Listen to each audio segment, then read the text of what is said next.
Hello and welcome to Engineering Ethics at NJIT. I'm your instructor Daniel Estrada, and this will be the lecture video for Lesson 6 on honesty, integrity, and the virtues. As always, these lecture videos will be introducing the theme and the readings for this lesson. You can interact with all this material and these slides on the course website at canvas.njit.edu. Let's go ahead and jump into the presentation. So for this lesson, we'll be introducing the third of our ethical theories, which is virtue ethics. Of course, there are more than just three ethical theories. If we had more time, I would probably talk about care ethics. But there are plenty of, especially in applied ethics, there are plenty of different theoretical resources and conceptual tools that ethicists and philosophers bring to understanding ethical conflicts. Virtue ethics is maybe the third of the big three. Consequentialism, deontology, and virtue ethics are the ones that you're most likely to be introduced to in any introductory ethics course. And I want to talk about virtue ethics in this class, not just because it's an interesting theory and it's a useful theory for thinking about certain cases, but also because it focuses on certain virtues like honesty and integrity that I think are worth talking about in their own right. Especially integrity, I think, is a very interesting moral concept and is very important to think about in the context of virtue ethics and engineering ethics. So our readings this week, there's some discussion in the textbook about virtue ethics. I have a paper from Harris where he applies virtue ethics to the context of engineering. I also have this article from Paine on organizational integrity and really talking about the concept of integrity and how it applies to a professional context. There's a lot of interesting case studies that she presents in this article.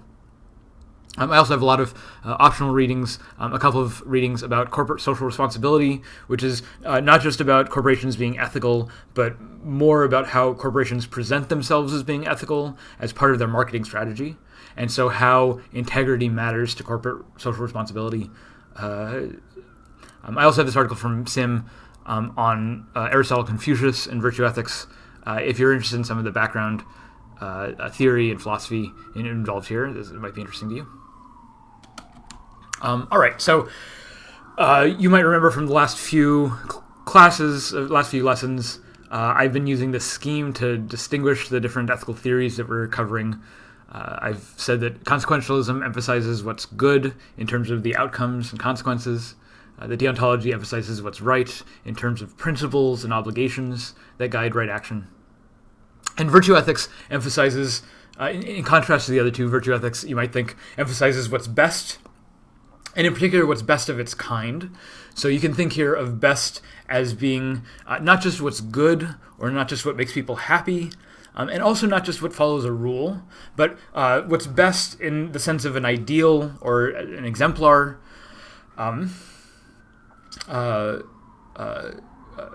We've seen in the last few lessons how consequentialists might not always aim at the best possible, but what's just good enough, what maximizes happiness might not always be the best possible circumstances, and consequentialism wants to emphasize what's good. The utilitarians want to emphasize or want to maximize happiness, but the virtue ethicists argue that there's a conception of best, or there's an ideal that might be achieved that's not quite what's good, not quite what makes people happy, and also not quite what follows principles. So one of the important aspects of virtue ethics is that it argues that sometimes ethics is too complicated to reduce down to simple principles like maximize the good, or even certain principles that deontology emphasizes, like that you shouldn't lie and you shouldn't steal. Virtue ethics is going to recognize that ethical situations can be very complicated. They can be difficult, multifaceted, and sometimes what's right isn't always clear. Sometimes what's right can't be known from just following a set of rules. So just as an example, and sort of a less morally weighty example, when virtue ethicists talk about what's best, a clear example talking about what's best is being healthy. So it's good to be healthy. It's best to be healthy. Sometimes being unhealthy might be good in the sense that it makes you happy, like eating junk food might make you happy, and maybe there's situations where that's called for. But virtue ethicists want to say that there's also a best way of eating, which is eating healthy. But the problem with eating healthy is that it's not always clear what healthy is. Not every person has the same health requirements, the same calorie needs, the same nutritional needs. Different people, because everyone has different metabolism, different body types, so different people have different health needs, and what counts as healthy for different people might change from person to person, from context to context. So there are no general rules for what makes people healthy. There are maybe some good heuristics to follow, but there's no guaranteed, if you do this, you'll always do what's best, you'll always be healthy. In some cases, rules that might seem good don't always work. Like, an apple a day keeps the doctor away. Eating apples is good. It keeps you healthy. But if you only eat apples, you're not going to get your full nutritional requirements. So while eating apples is good, it's not good to only eat apples. How many apples do you need? Well, again, that's going to depend on who you are and what your metabolic requirements are, and so on. So the point is that ethics is complicated, and you can't reduce it to a set of rules. You can't just think about consequences. You really need to think about these ideals and what's best. And so in order to emphasize these ideals, virtue ethics talks, instead of actions, it talks about characters, it talks about people, and what makes them good people or bad people, what makes them have a good character or bad character. In order to teach, so if there are no rules, how do you become ethical, or how do you learn to be ethical? And virtue ethicists here want to emphasize that you learn to be ethical not just by following rules, but by looking to good models, exemplars of the best behavior. These exemplars might they give examples of what the best behavior looks like in different situations. If you're Christian, you might have heard what would Jesus do? The idea is that if you're in an ethical bind, you might think about what Jesus would do in these situations. I notice that this isn't a hard and fast rule. It's not telling you do this or don't do that. It's telling you instead to look at someone who you believe to be ethical, Jesus, and if you think about what they would do and you do something like what they would do, then you would also be ethical, right? If Jesus is ethical and you do like he did, then you would also be ethical. For a less religious example, this is probably before a lot of students in class time, but there was a comic in Highlights magazine, Goofus and Gallant, and the idea is that Goofus does things in a bad way. He's sometimes a bully, he's sometimes mean, he sometimes steals, and Gallant does things in a good way, and that you should be more like Gallant. And the thing is that Goofus doesn't always do bad things. Sometimes he takes things, but he's not like murdering people. Goofus is sort of just doing things not the best way. So sometimes he's a little bit bossy. And being bossy, it doesn't make you a moral villain, but maybe it's not the best thing to do. Maybe there's better ways of doing it, and Gallant is supposed to exemplify the best way. Right? And again, this is not telling you to do specific things. It shows you that Gallant shares his orange. It's not telling you to share your orange, but it is suggesting you share things because that's what Gallant does. And Gallant's better than Goofus. Okay. So this is sort of introductory, sort of kindergarten ethics, you might think. But this is really old, ancient ethical theory. This has been around for much longer than the other ethical theories we've talked about.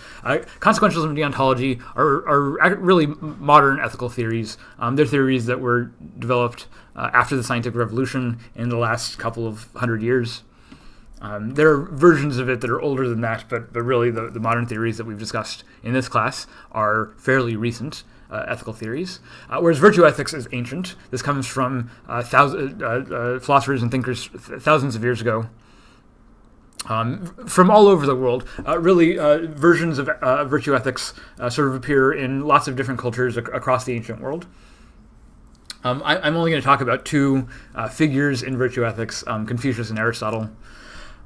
One really important, Confucius and Aristotle, one important thing about these figures is that they're not mystical figures. They're not divine, supernatural figures. Confucius was a legislator. He was a bureaucrat. He was an administrator. And he thought about how to run a good society, how to run a good state. And not himself being the ruler, not that he was the king, but he was really advising other kings and lords about how best to manage their people, how best to manage their society. So he was just a guy with a bunch of good recommendations about how society ought to operate, and he's almost 200 years before Aristotle. Aristotle is maybe one of the founders of Western philosophy, along with his teachers Plato and Socrates. Aristotle also tried to get into certain political arrangements, and they didn't go as successfully as Confucius. Aristotle was better known for being a teacher, for running schools. He did advise political leaders. He was the tutor to Alexander the Great for a brief time at the end of his life, and at the very beginning of Alexander the Great's life. But Aristotle was also, less so for Confucius, but more so for Aristotle, was very interested in the way that the natural world works. So Aristotle was not just a founder of philosophy, but also of Western science. And ways of thinking about the natural world. Aristotle thought a lot about biology, about physics, about astronomy. But these thinkers also thought a lot about ethics and about what makes something best, what our ethical ideals should be. And they're both associated today with the framework of virtue ethics. So as I said, virtue ethics is associated with what's best. So when you hear the word virtue, you should really translate that in your mind. Virtue is a bit of a stuffy word, sort of maybe like a churchy word. So if you're not comfortable with the word virtue, you might want to think about excellent or excellence, sort of like Bill and Ted be excellent to each other. Excellence here in the sense of best. Aristotle uses the word arete. Confucius uses the word de. These are terms that are meant to signal something like the best of its kind, right? The ideal, the paradigm, the model that is supposed to serve as the ideal of that kind.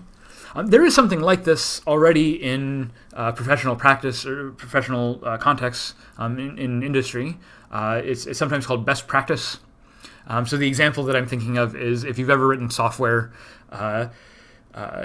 it's usually best practice is usually considered good practice to comment your code. So it's not strictly necessary to leave comments on your code to explain to other readers of the code how the code works. If you don't put any comments in your code, it might still run and might still do what you want it to do. But that's usually considered bad practice because it makes the code difficult to work with. It's usually considered best practice to do good commenting on your code. Again, so it's not strictly necessary, but it's usually considered what you ought to do. It's the best practices. These sorts of practices occur in all sorts of different fields. If you've ever worked in fast food or in a food service industry, you know that there are practices for how the kitchen is maintained, how the cooks like things. Also, the sort of cleanliness standards. Sometimes this stuff is explicitly regulated, and there's laws about what the standards should be. But often it's just that there is a particular culture and expectation in a community that they keep to certain standards and ideals. And again, the point here is that they're not explicit rules that you have to follow, like do this or don't do that. It's really ideals that you aspire to. So these are the virtues, the excellence, the ways of being excellent. There's lots of different virtues that are talked about in virtue ethics. Honesty, integrity, we've talked about some of these before. Reliability, collegiality. I want to talk, as I said, especially about integrity as, in some sense, the virtue from which all these other virtues derive. But before getting too deep into the theory here, maybe we can think a little bit more about how virtue ethics works in practice. What does it do to evaluate a particular case, especially if there's no exact rules. Well, there's two tools in the toolbox for virtue ethics. And the first and very important rule, method here, is this idea of the middle way or the golden mean. All the ancient virtue ethics theories had some variation of this. Both Confucius and Aristotle say something along these lines. And the idea of the golden mean or the middle way is just that what is excellent, what is best, is in some sense in the middle. What is bad are things that are extreme or excessive in various ways, and that what's good are what's in moderation. What is restrained, sort of temperate is the word that you might know. Temperate might mean frugal. It means not going to excess. Prudence, not going to extreme excess. Right. So so again with health. So eating too many healthy foods might be bad for you. There's eating, especially some people who go vegetarian or vegan, sometimes don't balance out their diet in the right way with proteins and can get sick from these kinds of things. So just because you're eating healthy food, you're eating a lot of carrots, doesn't mean that you're actually being healthy. Maybe you're eating too many carrots. And for Aristotle, this goes both ways. So someone who refuses to drink, for instance, Aristotle's going to say, never drinking is in some sense just as bad as drinking too much. So the person who drinks too much, who gets passed out drunk, maybe that's too bad. Maybe that's excessive, and that's not the best way of being. But also the person who never drinks and never enjoys themselves is also acting in a sort of excessive way. And what's best is moderation. So, a glass of wine with dinner, an occasional party with friends, but not the kind of thing that would be excessive. In other words, virtue ethics is a kind of Goldilocks theory. You remember Goldilocks goes to the bear's cabin and sees the bowls of porridge, and one bowl of porridge is too hot and one bowl of porridge is too cold. But then there's the golden mean. There's the baby bear's porridge is just right.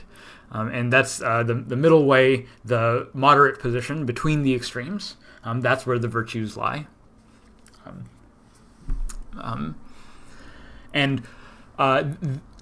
The idea here, Aristotle's and Confucius' idea, is that if we act in these virtuous ways, if we act in these moderate ways, we'll just end up with a better life. We'll be better people. We'll have a better experience. We'll have a better life. Getting blackout drunk might be fun sometimes, but in the end, it'll catch up with you. You'll find that your friends don't stick around and this kind of stuff. It might seem fun to act in excessive ways sometimes, but really the ideal is acting in the middle. And so this is one way you can figure out what to do, right? So there's no exact rules on how to behave, but you can decide, or you can sort of analyze, think about whether these actions are moderate or whether they're extreme. So I have a list of virtues from Aristotle. These virtues were picked up later by the Catholic Church. If you're a Catholic, you might recognize a lot of this discussion of virtue, which comes almost directly from Aristotle. So the first one here that Aristotle talks about quite a lot is courage. So courage is a virtue. The best way to be, the best sort of character to have is one that is courageous, one that's brave. And Aristotle's idea is that what it means to be brave is to act in a way that's between two extremes, and to the extremes that courage balances out is, on the one hand, cowardice. So if you have too little courage, you're a coward, and that's bad. That's not the best way of being. And if you have too much courage, so the idea is that you could have too much courage, and too much courage is going to be something like rashness. So the idea is that, or foolhardiness. So imagine there's a burning building, and then you see people on the second floor who are stuck and can't get out. So maybe the coward just turns around immediately and says, "I'm not going to deal with it." They don't help out at all. So that's not good. But maybe the rash person sees the people on the second floor and then just runs into the building without really evaluating whether that's the best course of action. Like maybe the best thing to do in that situation is to call 911 to get the fire department over, and that if you run into the building, maybe you die from the fire, and then there's more people who are dead, right? So just running in without actually evaluating the situation and figuring out what the best thing to do is, that acting rashly is also excessive. It's also not the best way, right? The best way is the courageous way, which is to evaluate your scenario and maybe you have to make a quick judgment because it's an emergency situation, but also to make an informed and reasonable judgment given the context, given the situation, right? So being virtuous is acting in the best way for the right reasons in the right context, where everything's just right. Again, Aristotle wants to admit up front that knowing what's just right in any given context, maybe you can't know that ahead of time. Ethics is really complicated. Social situations are really complicated. So maybe I can't tell you exactly what the right thing to do in every situation is. But we can think about what the right thing to do is by thinking about what the moderate thing to do is. What's the not excessive thing to do?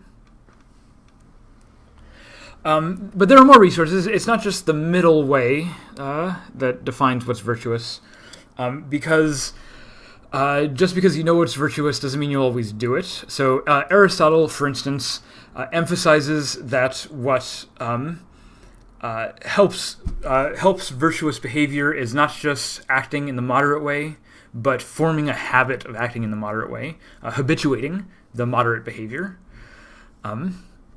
It's not enough to just do the right thing. You want to do the right thing as a matter of course, as a matter of habit. You want to be dependable and regular at doing the right thing. One example here is with honesty. So if you 90% of the time tell the truth about mostly minor things, like if someone asks, is it raining, and you were just outside and you saw that it was raining, then you say yes, and if it wasn't raining, then you say no, and you wouldn't lie in that situation. But like sort of lots of situations like that, very minor, unimportant things, you never lie. But then some major thing comes up. Someone confides in you a major secret and asks you to promise not to tell, and then you go tell immediately. So even if you tell the truth like 99% of the time, even if you're completely reliable most of the time, but then when something big comes up, you're not reliable. Right? This is a failure of character. This is a failure. This is not having the habit, not being in the habit of doing it. So Aristotle wants to say that the virtuous person doesn't just do the right thing, but does the right thing as a matter of habit. For one thing, Aristotle thinks that if you habituate these things, it just becomes easier to do it. For instance, it's better to not smoke cigarettes than to smoke cigarettes. But the people who have the easiest time following this guideline are the people who never smoke cigarettes. Right? If I've never developed a habit of smoking cigarettes, then it's very easy for me to just ignore all cigarettes and never have a temptation. But if I have an ongoing habit that I indulge every once in a while, then it becomes a big issue for me about whether I can keep away from cigarettes, right? So the idea is that if we habituate these things, it becomes easier to do the right thing, and we'll live a better life for it. Confucius emphasizes this, although Confucius's ethical approach is not just about explaining how people should behave, although that's part of it. But Confucius is also interested in thinking about leadership and how the leaders of a community should behave, because Confucius emphasizes that people follow the leaders.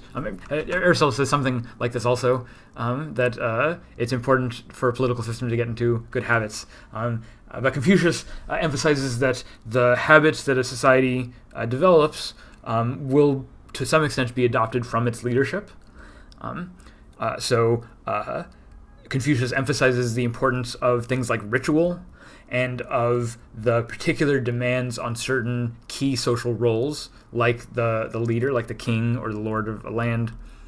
Confucius' discussion here is really informed by an analogy to family structure. He thinks that there are certain responsibilities and roles that parents have, that maybe grandparents have to each other, to their kids and grandkids. Maybe there's certain important roles that neighbors have. There's important obligations that you have as a neighbor, that you have as a citizen. There's certain important obligations that you have as the king. And it's not simply because of you being a person, but it's because of who you are and what role you play in the social structure. So the model of governance here is modeled on sort of an extension or an elaboration, a generalization of the family structure. And Confucius says that the people will tend to follow the example set by its leaders. And so if the leaders try to rule, he says, if they try to rule with administrative injunction and to keep the people orderly with penal law, in other words, to try to rule through strict governance, he says then the people will avoid punishment, but they will be without a sense of shame. On the other hand, if you lead them through excellence, through virtue, and keep them orderly by observing ritual propriety, he says they will develop a sense of shame, and moreover, they will order themselves. Right. So if the leaders demonstrate virtues and engage in regular ritualistic sort of habitual behaviors, it will get the people who follow them sort of to regulate themselves. So instead of regulating sort of bureaucratically and through enforcement of laws, you can regulate through good example.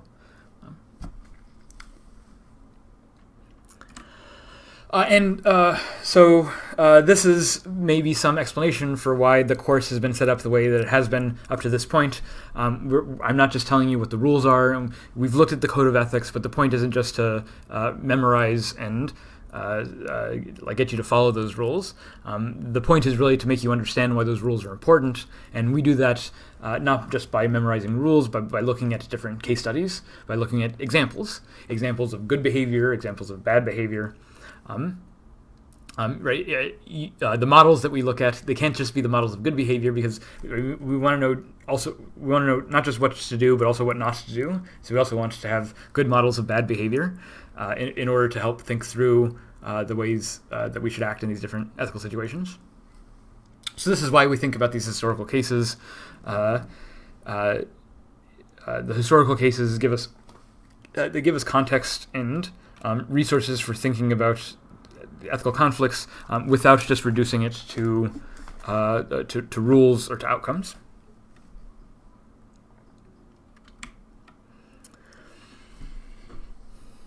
All right, I want to talk a little bit more about integrity as a core virtue.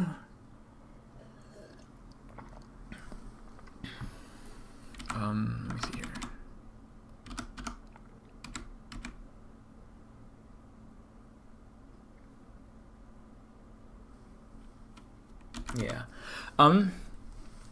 So I want to talk about integrity as a core virtue. When I'm thinking about the word integrity, it's sometimes just associated with honesty, that someone with integrity is honest. But I want to emphasize maybe something more than just honesty. Integrity is someone with strong moral principles. Maybe that makes it sound like a deontological claim. What I really want to say is that integrity is better associated with its engineering sense, like a bridge that has integrity. A bridge that has integrity is not that the bridge is honest. Maybe it's honest in the sense that it does what it says that it will do. Right? A bridge is supposed to hold you up, and a bridge with integrity actually does hold you up. So what makes the bridge have integrity is that it's reliable, that it is dependable, that you can trust it to stand up when it counts. Systems with integrity are stable under pressure. So I talked about this with respect to lying. If you are honest 90% of the time, but then lie when it matters, lie when the pressure's on, then you're a liar. Even if you're mostly honest, the honesty is not what's characteristic about you.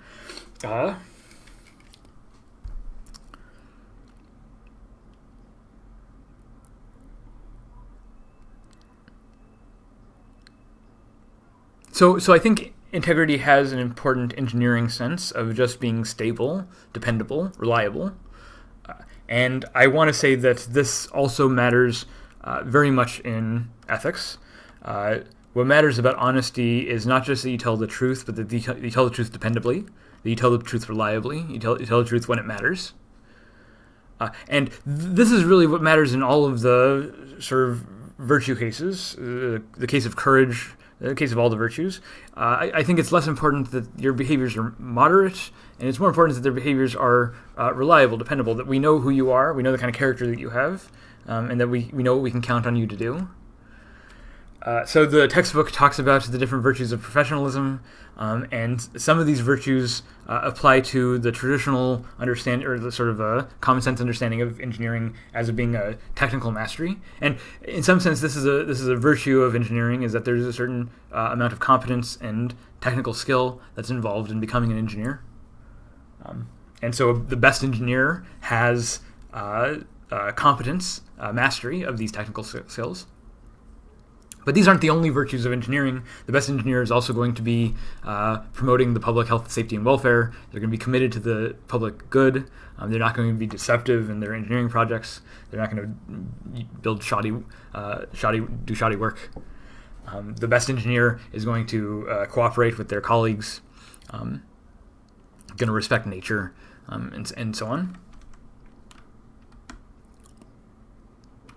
Again, the idea here is that these exemplifying these virtues is not just a matter of doing it once or twice, but it's doing it as a matter of character, as a matter of habit, as a matter of integrity, as a matter of dependable regularity.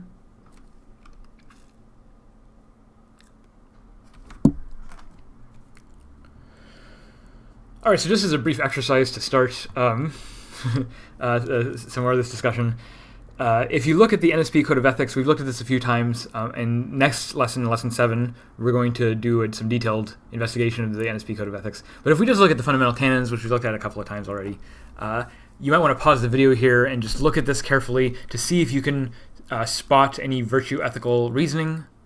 In fact, you might look for all three of the ethical theories represented in these canons. Can you find consequentialist reasoning, deontological reasoning, and virtue ethical reasoning?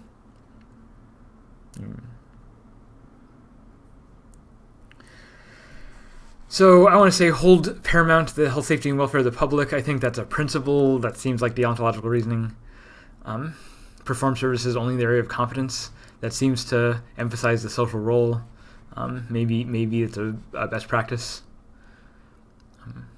Issue statements only in an objective and truthful manner. That seems like a deontological claim. Notice the shall.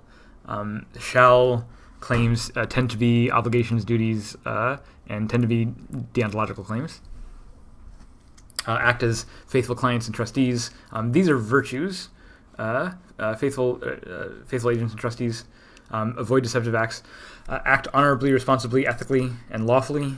Those are more virtues. But notice it says conduct that engineers shall conduct themselves honorably, responsibly, ethically, and lawfully, so as to enhance the honor, reputation, and usefulness of the profession. These virtues are offered in a sort of instrumental or consequentialist way. These virtues are important because they help enhance the honor, reputation, and usefulness of the profession.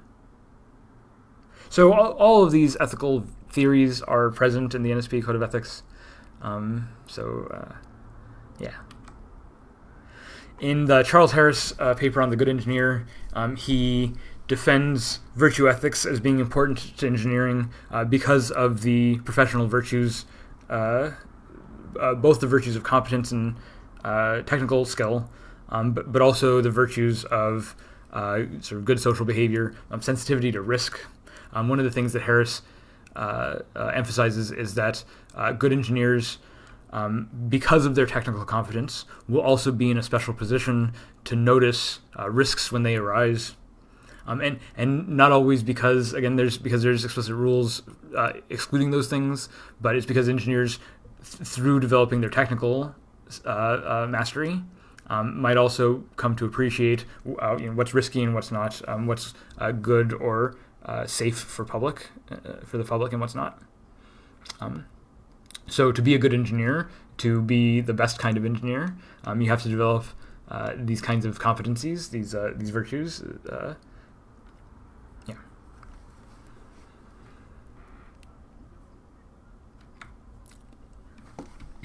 In the Paine article, there's some discussion of organizational integrity and why integrity matters to the corporate and professional context.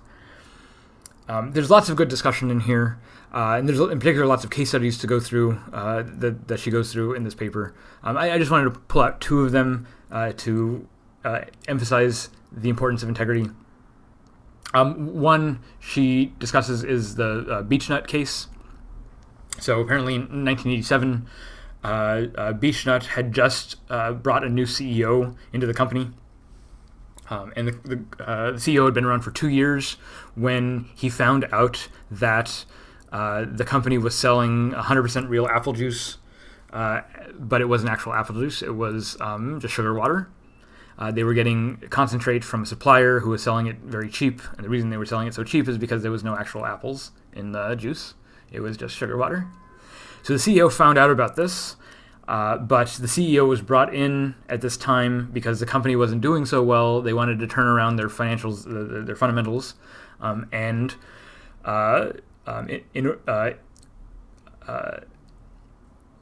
and that required, well, the CEO thought that required not doing anything about the sugar water. So they had a bunch of inventory of this this fake apple juice, and they could have just dumped all the fake inventory, but the CEO kept it around. The CEO sort of developed this culture where anyone who brought up concerns about the fact that they were mislabeling this juice, that these people were scolded. They were called Chicken Little.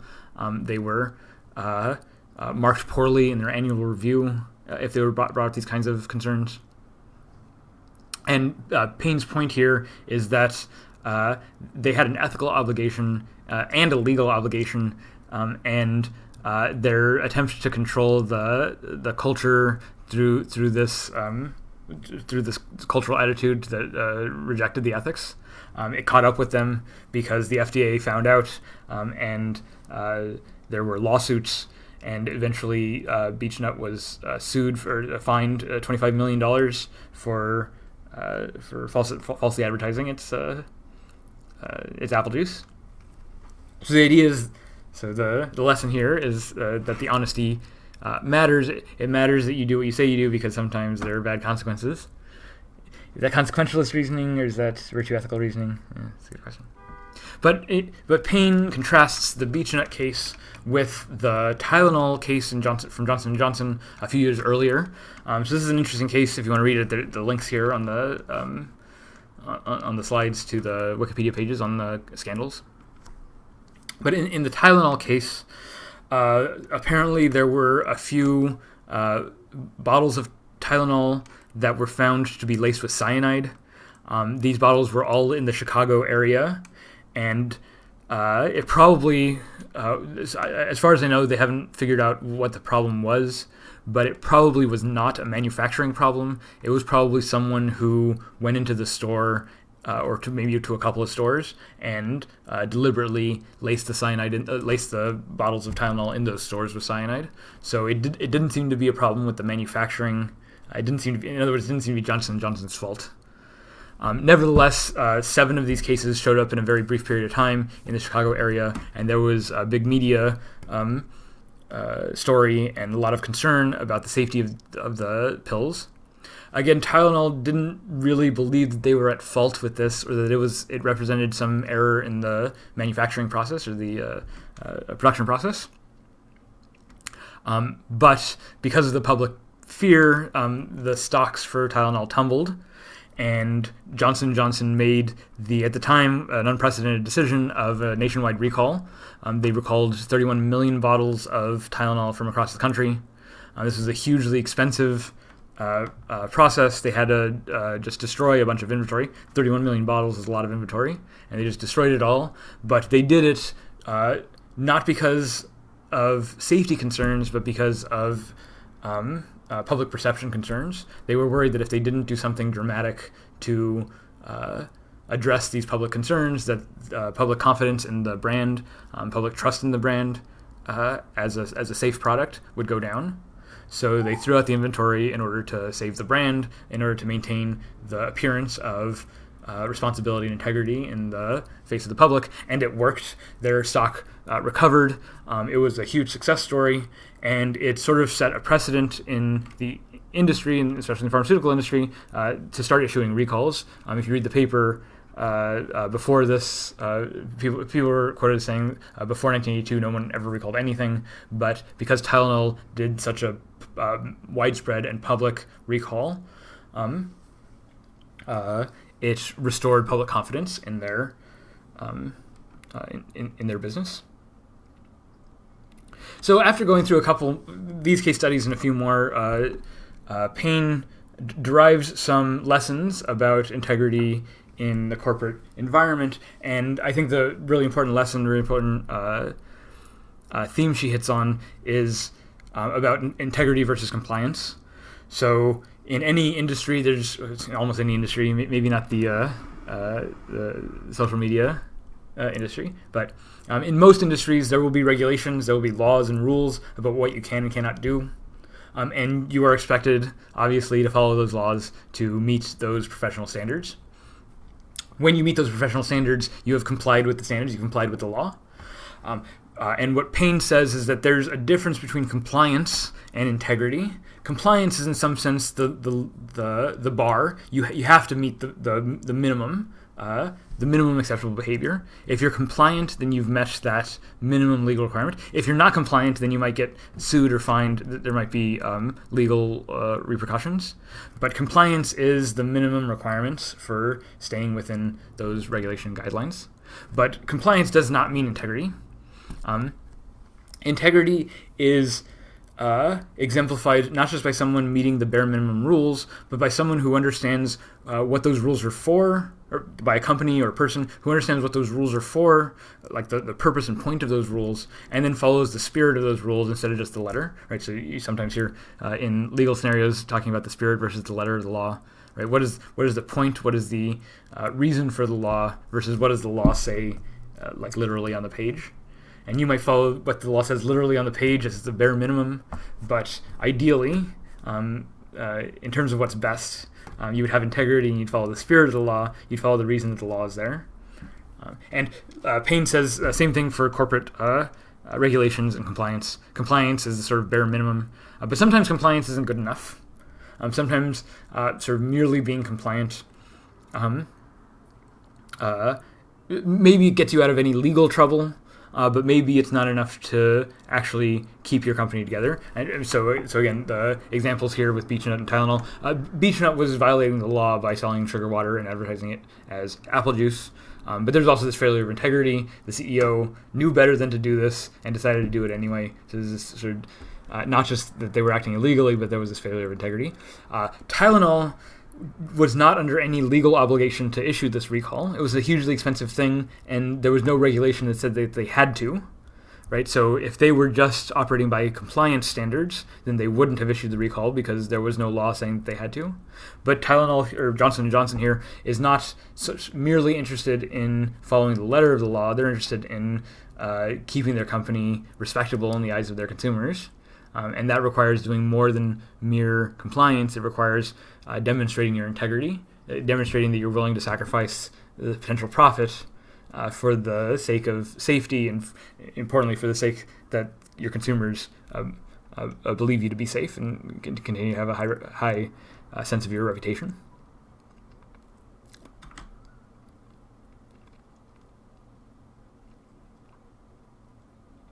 So thinking about this difference between what's mere compliance and what's actual integrity, what integrity demands beyond just following the bare rules that are stated.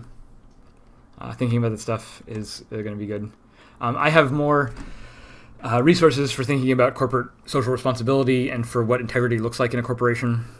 This article from Chun. These are both pretty short articles. The article from Chun you might be interested in it talks about a case of the Body Shop. The Body Shop is like one of those mall stores that sells like personal hygiene products, I think. But it was bought by L'Oreal, which is like a makeup company. And the result of this buyout, they thought that there were sort of unified purposes, and they had like a similar consumer base. But it turns out that a lot of the consumers for the Body Shop were there for ethical reasons, and the Body Shop was very good at presenting itself as being mindful of environment and mindful of animal testing and this kind of stuff. L'Oreal does not have that reputation. L'Oreal is one of those companies that is often protested against for their animal testing and their environmental damage. And so when L'Oreal bought the Body Shop, that sort of mere action turned off a lot of the Body Shop's existing consumer base, because it seemed to signal a failure of integrity, and L'Oreal's handling of the Body Shop and trying to win over its customers sort of undermines its appearance of being a socially responsible company. And so just thinking about sort of virtue ethics and integrity and how this might help us understand the integrity of corporations and what that matters for consumer impression and our evaluation of the character of these companies. Okay, I have two more small sort of discussions. They're just philosophical discussions if you're interested in this sort of thing. One is about moral luck. So I've said already that virtue ethics emphasizes that you can't always know what the right thing to do is. There's not always a list of rules or exact procedures that guarantee that you'll do the right thing. But Aristotle makes the argument even stronger than that. He says that even if you do what's best, even if you follow exactly your ideal models, sometimes things go wrong anyway. Sometimes things go wrong in ways that you can't help it. And this is what's called moral luck. So moral luck are things that are not under your control, but that nevertheless have influence over your moral evaluation, or how we evaluate your character. Again, we've already talked about how Aristotle thinks that some virtues are easier to follow than others, depending on who you are and sort of what you've habituated yourself to. So the virtue of not smoking is easier for people who have never smoked. If you've tried smoking and stopped, then it's harder to continue to stop smoking, and so this virtue becomes harder to follow. And this goes for lots of different kinds of things, depending on who you are, depending on what situation you're in. You might find doing some things, realizing some virtues, harder than others. One example that Aristotle uses is of moral luck is being ugly. So Aristotle argues that in order to live the best life, you need to be healthy, but you also need to have friends, that having friends is an important part for human beings to have a good life. But Aristotle argues that some people are ugly, and ugly people have a hard time making friends. So, conversely, beautiful people have an easy time making friends. So everyone needs friends, but if you happen to be born ugly, then you might have a harder time making friends. This is Aristotle's argument. But Aristotle says, but look, it's not up to you that you were born ugly. Like, you don't choose if you're ugly or beautiful. You know, if you're ugly, maybe it's your parents' fault. Maybe your parents are ugly. But it's not up to you. It's not your responsibility whether you're ugly or not. But nevertheless, it has a big impact on whether you live a good life. It'll be easier to live a good life if you're not ugly. This is what Aristotle says. Similarly, being poor, Aristotle says, someone who's poor is also going to have a hard time. Someone who's born into a poor environment, a poor scenario, it might not be your fault if you're born in poverty. There's nothing you can do about those circumstances into which you're born, but it will make your life much more difficult to live. It'll make things much harder for you. And so the point is not that poor people are bad or that poor people are not virtuous. It's just that it'll be harder for them to realize these virtues. Maybe there'll be stronger temptations to be unvirtuous because of those circumstances. And the point is that you don't have any control of those circumstances. So there's an element of luck in ethics. If this was a full ethics class, we talk a lot more about virtues as aiming for the good.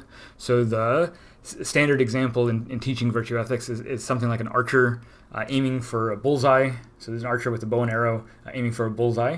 And the idea is that you want to hit the bullseye. The bullseye is your goal. And there are lots of things you can do to help yourself hit the bullseye, like train a lot with your bow. If you've habituated the firing of the bow, then you're going to be more likely to hit the bullseye. Being very careful about your aim will make it more likely to hit the bullseye. But then there's a lot of things that you don't really have a lot of control over. Like if there's a sudden gust of wind that blows your arrow to one side, you didn't really have any control of that, but that's going to determine whether you hit the bullseye or not. So this is an instance of moral luck. So what do you think? Are the virtue ethicists right? Does luck play a factor in people's moral circumstances or how we evaluate people? I mentioned this earlier, I should mention it again, that virtue ethics is really focused on evaluating people and their character, whether people are good people or bad people. They all realize that people have to learn to be good, so there's training periods when people sort of develop the capacity to be good, and that sometimes requires making mistakes. So I can make a mistake and not to do the right thing, and then learn from that, and then become a better person for it. And so the fact that I did a bad thing before doesn't make me a bad person. But if I do bad things and sort of never learn from it, and never try to be a better person, if I'm sort of just characteristically a bad person, or if I characteristically do bad things, then I'm a bad person. So it's not that you're condemned. It's not that you're like essentially a bad person, and you're not condemned to being a good or a bad person. Being a good person requires learning, it requires training, it's sort of hard work, you got to think about it for a while, and the goal is to eventually sort of habituate these good actions, so it comes to you without thinking too hard about it. But in order to get there, you're going to make mistakes, you're going to sometimes do the wrong thing, and you have to learn from those mistakes in order to be a better person. So the virtue ethicist is not really concerned with individual actions. The virtue ethicist is really concerned with how those actions add up into a full character, like the kind of person that you are. Making mistakes doesn't settle the kind of person that you are, but if you regularly make those mistakes, maybe you're that kind of person.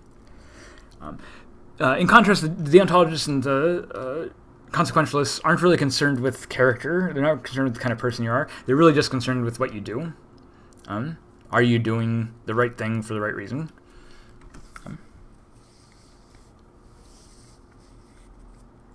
So this is a characteristic distinction between ancient and modern philosophy, or contemporary philosophy, contemporary ethics.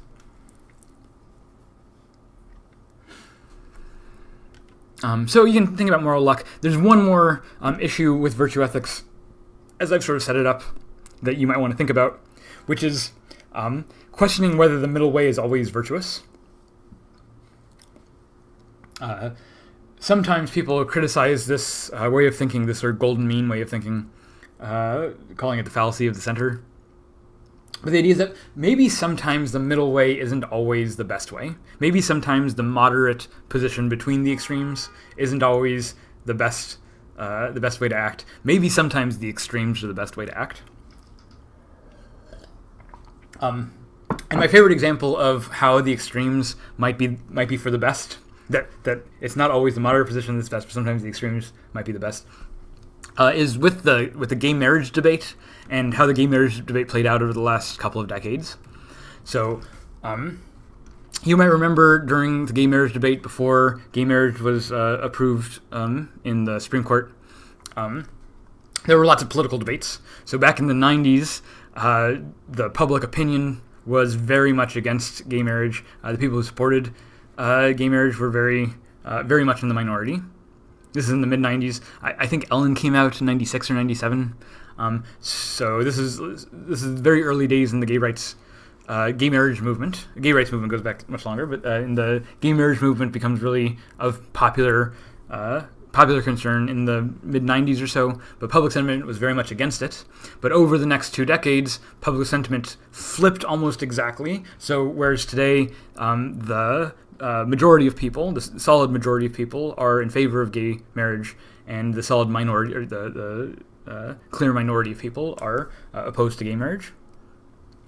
And of course, this process didn't take place overnight, and there were lots of political debates back and forth about gay marriage. And if you recall these debates at all, you might remember that it wasn't just a pro-gay marriage and an anti-gay marriage side, but there was also a moderate position, a middle position, and this is the position that argued that there should be civil unions. So the civil unions people, and there were a lot of them. Hillary Clinton was in favor of civil unions. There were quite a few people, both Democrats and Republicans, who were in favor of civil unions. And the argument was this. Hillary Clinton and other people in favor of civil unions argued that gay relationships were legitimate and that they should be respected by civil society, that there should be the privileges that we give to people who are married should be available to gay couples as well. And this includes things like tax breaks that you get from marriage, visitation rights at hospitals. Sometimes hospitals have policies that only immediate family members can join, and so if you don't have a policy where you can marry your partner, then they're not an immediate family member, and then they can't visit you in the hospital, and that's a bad thing, right? So civil unions are supposed to protect these kinds of relationships in a legal sense. So there's people who are pro-gay marriage, there's people who are anti-gay marriage, and there are people who argued that yes, we should protect the civil role that marriage plays for gay couples, but we should also respect the religious communities for whom marriage is a sacred bond between a man and a woman. And the idea is that if we make gay marriage legal, then we're somehow disrespecting the heterosexual marriages that traditional religions recognize. And so in order to respect both the gay couple and to respect the traditional definition of marriage, we'll create a new category, the civil union. Right, the civil unions will have most of the protections afforded to marriage, but we won't call it marriage, and so that way we don't conflict with the religious definition. So the idea is that this is supposed to be the moderate view, it's supposed to be the not extreme one way or the other, and that this kind of moderate view is offered by centrists like Clinton to try to bring people together on this issue. And I want to say, I think the history shows pretty clearly that the centrist position here was just wrong, that the civil unions the civil unions position was not the right position to have, that marriage equality was the right position to have, and that public sentiment is behind that now. And more importantly, that in order to get public opinion to change, in order to get the Supreme Court to decide to protect marriage equality, it required people taking a strong stand on marriage. It required people taking the strong pro-gay marriage side, right? So the idea here is that if everyone had the moderate position, then public opinion wouldn't have changed. It requires people taking an extreme position to get public opinion to shift one way or the other. And in the case of gay marriage, it worked. Activists for decades were going out to the streets demanding marriage equality. And after decades of doing it, and lots of discussion in the media, lots of media figures coming out, after decades of sustained activism, public opinion did change. And that opinion changed not because of the moderates, not because of the centrist positions, but because of the extreme positions. So my argument here is that sometimes extremism is a good thing, that it's not always the case that extremism is bad or that extremism leads to the best, that moderation leads to the best outcomes. Sometimes you have to be extreme in order to realize those best outcomes. If you're not extreme, one analogy I like of this is, you can't watch every movie. There's too many movies out to watch every movie. So you ask your friends what movies they watch to get an idea of which movies you should go to. And if your friend, say some movie comes out and you ask your friend, how was it? If your friend is really excited about it and goes on about how great the movie was, maybe this gives you some reason to see it. If you think your friend has bad taste, maybe this gives you some reason to not see it. But the fact that your friend gave a really excited review of the film, it motivates you one way or the other. And same thing, if the friend gave you a really extreme negative review, maybe that motivates you also one way or the other to go see the movie or not see the movie. But if your friend just goes, meh, how'd you like that movie? And they just go, meh, and they don't really say anything more about it. That's the moderate position, right? That's the not extreme in one way or the other position, but it's also completely not motivating. I haven't changed my view about whether to see this movie at all after hearing your meh review. Right, so if you want to sway me to go to the movie or not, then you have to have a more extreme position. Having the moderate position is just not going to be persuasive. This is how opinion dynamics work. Socially, opinion dynamics, we've seen this work on social media and so on. Socially, opinion dynamics are most strongly influenced by the extreme positions. It's the extreme positions that tend to do the moving of public opinion. And sometimes that's a bad thing, of course, but I also want to say sometimes it's a good thing. Just as following and conformity can sometimes be good and sometimes be bad, I also want to say that sometimes extremism can be good and sometimes it can be bad. And this I think is a problem for the virtue ethics view. If virtue ethics wants to say that everything is that the moderation is always the best way, I think moderation, centrism, might not always yield the best way. Sometimes it might get you stuck in bad positions. Okay, so that's the lesson. If you enjoyed any of this or want to talk more about it in the discussion forum, I'm looking forward to reading your essays. Thank you very much, and I will talk to you all next in Lesson 7. Bye.